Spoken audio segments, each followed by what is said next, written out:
What is up? I am Gene Darden, and today I'm here to give you your market update for Alabaster, Alabama. We've got some detailed information for you. First of all, if you dig this video, you dig the content, I'd love it if you subscribe. I'd love it if you share. Also, I'm going to put a link below that goes much more in depth to a report. It's got some nice graphs and all the things that I'm going to tell you, plus 10 times more. So if you really want to dive deep into the data, you can.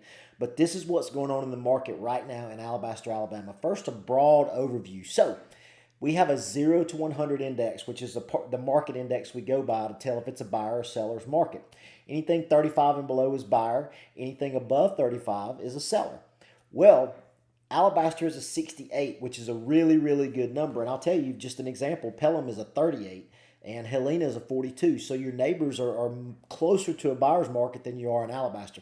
That has a lot to do with the schools, the leadership, all the infrastructure, all the things that are going on in Alabaster. They're doing a really good job, and it's driving real estate to the city. However, we still have some stagnation, and I want to explain to you what's happening. So first of all, we have low inventory, so everybody thinks, oh man, with low inventory, there's going to be 10 people in my yard fighting over the house. I'm going to get 30,000 over list. That's not the case. The reason is, although we have low inventory, we have really low demand as well. So I've been in real estate since '08, and in 15 years, I've never seen low inventory and low demand at the same time. So the market's fairly volatile, and it's pretty stagnant. What we're waiting on is, and the reason for that is obviously rates went from 3% to 6.7% since July of last year. So the affordability in homes has really, really been squashed. So unless you're getting a divorce, the family's growing, job change, getting married, all the things that cause a big move, then you're not seeing a lot of market activity. So that's why you're seeing really, really low demand, even though there's low supply at the same time. So it's very price specific overall, and I'll give you an example. In Alabaster, if you are 400,000 or below, your average days on market are 77, which last year that was like 20. If you're 300 or below in Alabaster, your average days on market is 42. So you can see the lower the price point, the less homes are sitting on the market. And if you go up above 500,000, your average days on the market eclipse 100 days on market. So you can see it's very price specific, and that's all relative to affordability based on rates in this market.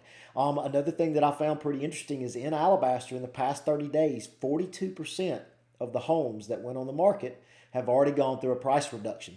And that's everybody adjusting their price to try to get to a place where affordability and buyers will actually look at their house and see it as an advantage. So if you're going to hire a real estate agent, you're going to sell your house, make sure strategically you have a clear understanding of the path forward, not so much what happened 6 or 7 months ago, because it's irrelevant at this point in time. So different markets dictate different ways that you do strategy. And in this market, you need to have somewhat of a glimpse into the future, or at least understand where things are trending so you can be competitive in this market. So I urge you to do that. I'd love to help you if you need it. Gene Darden, 205-426-1113. So listen, a couple more key stats. Your median days on the market in Alabaster is 42 days. And again, you've got one of the highest readings as far as the seller's market. You're up there with Mountain Brook and Homewood and some of those that really, really carry a decent amount of demand. So things are looking really well in Alabaster.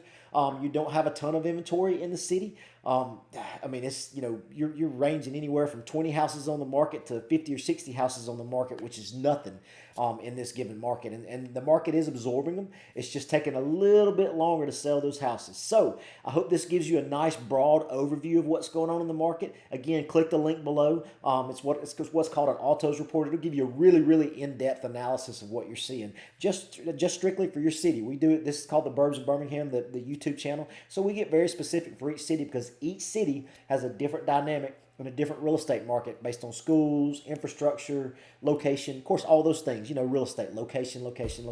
So I hope this helped you. I hope this gives you kind of a look into the future, helps you with what you're planning on doing in the future. And if you need me again, it's Gene Darden, Southern Realty Specialist Team, eXp Realty, 205-426-1113. Have a blessed day. Peace.